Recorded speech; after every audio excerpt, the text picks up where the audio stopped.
what got me into cars was my step-grandpa when I was 14. He saw that I was screwing up in school, and he thought I needed some kind of outlet that wasn't drums, because I had always been playing the drums since I was 5, and he told me he was going to teach me something that I could use for the rest of my life to save me money and to make things easier for myself, which, retrospect, yeah, thanks a lot. Anyway, yeah, so first thing I did was an oil pan gasket, and then my grandpa saw my potential in me, so he said, I know you know how to build Legos. Do you know how to do any kind of engine work or transmission work? And I said, I don't know. So he says, well, we're going to find out. You know how to read schematics? I said, yeah, well, I guess. He says, they're kind of like Lego. They're just exploded. I said, okay. He says, do you think if you had all the parts to something and you pulled it all apart, you could swap out the bad parts with the new parts and put it back together? I said, yeah, that's pretty simple. So I did. First thing I did was a transmission. It was unknown until he wouldn't tell me what it was until I was done with it. But laid out all the parts on the table, all brand new in the packages, and had the schematics with the blown out expanded view of the whole transmission. And then I had the transmission sitting right there, and he said, go ahead and do it. Take your time, no rush. Ended up doing it all and finding out it's a 15-speed semi-truck transmission when I was 14. And what he basically told me is, if you can do that, you can do anything on a car, because transmission work is number one on what people are most scared of. And I guess I took it to heart, and I never really found no in the vocabulary of me working on cars. So yeah, that's kind of what inspired me to go for working on cars and being a car guy. And yeah, needless to say, the first car I drove was on his property, and it was a 74 Scout 4-speed manual that didn't have a battery, that we had to jump start it with another vehicle. And then I learned how to drive a manual on that. He said if I killed it, I was walking, and it was in the middle of the desert, so I was not looking forward to walking, and I did not kill it. Anyway, what was my favorite car when I first started being a car guy versus now? Well, my first car ever favorite was a 1988 Lamborghini Countach LP5000, red with lipstick white. Sorry, white with lipstick red interior. And that's always been my favorite car since forever. But now that I'm a grown up and I know how much car maintenance costs and how much procedures are and how much money it costs just to maintain owning one of those being parked, thanks to Hoovy. Yeah, not a Lamborghini anymore. Right now I prefer an NSX. That's one of my dream cars, or actually one of the other dream cars is an S2000, but something rear wheel drive, and definitely a Honda or Acura. Prefer a Honda. So my eventual plans for my EP3 are to get it running right now, tuned, make it a daily driver that's good right now. Maybe once I have some money saved up and I'm not dumping it all into that, I can save up and buy another daily, and then I can eventually do the eventual goal is making it all-wheel drive turbo EP3, because that would be pretty cool. But yeah, that's the eventual plan with that. The EJ is eventually going to get a turbo, because it needs a turbo. It's definitely had turbos before in its life as a chassis, EJ2, because it was Josh's car, funny as it is, and I ended up with it. He had a turboed single cam in it when he had it, so it's only right that I turbo it. But the CRX has pretty much been a stock V20 since I did the swap in 2018 or whenever I did it. And that thing has been the most reliable Y49 I've ever owned or known of anybody that owned. I don't know anybody that's been able to daily drive a CRX, let alone do it in the Arizona heat with no AC. But I somehow manage. And right now the eventual goal with that motor is once I get a second car up and running, that is not a CRX. I want to put nitrous on the CRX. Just a 50 shot, maybe a 75, nothing big, but that V20 would handle it lovely. And eventually maybe a VTEC swap. VTEC head, B18DC, B18C head, B16A head, whatever I come across, that'd be cool. But those are the eventual goals. The other eventual goal with the CRX is sitting right behind me. But that's going to incorporate, this is wide body kit fenders. I just need the tires and then I can do that. So that'll be cool.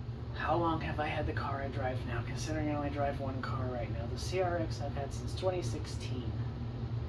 And I got that from Matt. He's owned it since 2010. He was the second owner. So I can't really complain because I know the entire history. He got it bone stock. It was a Y49, still yellow, still stock D16A6. Still, I think he got it 210,000 miles, but that's still insanely stock. Factory airbox, everything. Never had AC, had a heater. Had one power window. The passenger window was power, which must have been nice for the driver, but he had got it for $1,000. Drove it for 100,000 miles before he blew the stock engine. That video is online as my 1989 Honda CRX project, and I'll put a link in the description. But that car it has a history. So the history on that car is he moved to California after we did a Y7 swap. So he blew the engine, did the swap, he moved to California, tried to register it. They wouldn't even finish the inspection, and they wouldn't do it because of the illegal race modifications done to the engine. Y7, white intake manifolds, headers, exhaust. It had the cat, it had the stock exhaust, but it had headers, which was illegal. It had an intake manifold that was not legal. It had a car converted to OBD2, which was not legal. They wouldn't even finish the inspection, so he was told to park it and not be driving it on California roads. So he parked it, and of course used it as a storage, and it got stolen. So it was gone for about a week and a half, maybe 2 weeks. And he texted me, he said the car got stolen, and I was just like heartbroken because we put hundreds of hours into that swap each. And I told him he should have put a kill switch on it when he got there, and he never did. And anyways, the car was stolen. The car got found, and his girlfriend at the time had a barn in the middle of the woods. She offered to have it tucked away, hiding, when they found it. So they tucked it away in the barn for a couple years. Ended up moving back to Arizona. Had to get a special permit just to get the car back, just to drive it on Cali roads. Had to be empty, no loose car parts. So he had to empty it all out, all the cargo, all the extra parts he had. Leave it there, figure out how to go back and get all the crap. Anyway, finally got out here. Told me he was frustrated with the car. He didn't want it no more. It was too much of a headache. He has 3 people in his family now, him, his son, his girlfriend, and he didn't need a 2-seater no more. And I was heartbroken because it's the CRX. And we ended up making a deal. He sold it to me for $1,000, same exact price he spent on it. He even gave me the rear trailing arms that he had in California when he got them. So he had to go back with the U-Haul. But yeah, so I've had that since 2016, and I've made progress on my video after video, just doing here and there on my YouTube channel. But that's pretty much how long I've had it since 2016, so that's 8 years right now. Been a really reliable car, even since I B-swapped it. It's been more reliable. Alright, so now the mileage of said car is 150,000 on the motor. Same for the transmission, and 390,000 on the shell. And the original motor blew at 310. I pulled the Y7 perfectly running, perfectly fine, just leaking some oil, at 372. So I've had the V20 in there for almost 30,000 miles. I don't think there ever will be a stopping point with that car. I mean, right now I'm kind of at a pause, but that's only because it's my daily. That's how it ends up with everybody's daily. You still do slight modifications, like the wheels that I got for $100, the foam dial rotaries. Never thought I'd have those, and I finally have them on there. And then I came up with these wheels on a whim. Never would have bought these at the price they sell them for normally. Now I'm just waiting on tires. I'm just piecing little pieces together until I have something badass to do to the car. That's pretty much it for the CRX. What do I do to support this habit? I work as a residential and commercial electrician, and right now we are building the Ritz-Carlton in Paradise Valley. That's a project I've been on since December, and that's a project I'm probably going to be on until the end of the year, maybe longer if we get the extended part of the contract. So it's pretty fun. It's stressful. It sucks in Arizona, but I mean, I get up at 3 a.m. and I'm at work at 4. No, I'm at work at 5. But our day is done at 1. We really can't complain.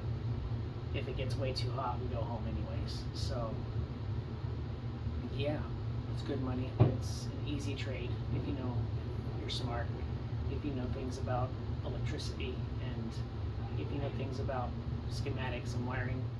How old was I when I started to mechanic? I'm a mechanic. I was 17 when I started doing it for myself, because that's when I got my first car. 87 Honda Civic 4-door, 5-speed manual, clutch manual. I had no idea what I was doing. Tried to do the clutch, and I ended up pulling the transmission apart at the bell housing because I was an idiot. I didn't know what I was doing. I was dirty. I didn't clean it. It's the first thing I learned ever about cars is you always want to clean stuff, so you have a clean working area to work with. It's the biggest thing, can prevent so many mistakes from happening. And yeah, that cost me a transmission on my first car, to get a new transmission, which back then I was able to actually find one because it was 20 plus years ago. But yeah, that was my first mechanic experience that made me realize I should do what I can when I can and get better and start getting more confident. And I don't even think I did my first clutch until, because of that, I don't think I did my first clutch until my EP3 when that went out at 200,000 miles. I think that was like 2018 or 2019. So it was a pretty long time before I was up to doing a clutch on anything. So anytime I had somebody always do my clutch for me, I just paid them. I was like, here, I don't want to deal with it. Take care of my clutch. Took it to a shop. No, too much money. Pay a friend. Do my clutch. EP3, I had no choice. I had no money. I got the clutch for $50, and me and my buddy knocked it out in 12 hours because I needed the car to deliver pizza. It was my work car, and I couldn't call it. So yeah, I had to learn how to do clutch that way, which it wasn't easy, but it was a good way to learn on a K-Series, which is not a bad way to learn. And since then I did my CRX clutch in 1 day, because when I owned the white CRX, I did that.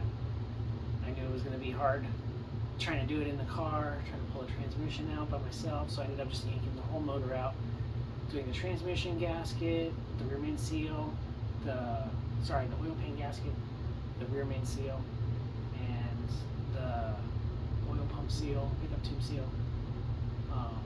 Just the basic seals that you would want to do when the transmission's not on there. Throttle bearing, all that. But I did find metal in the motor, in the oil. There was copper, probably bearing material in the oil. So that was one of the main reasons why I traded the white CRX for the EJ.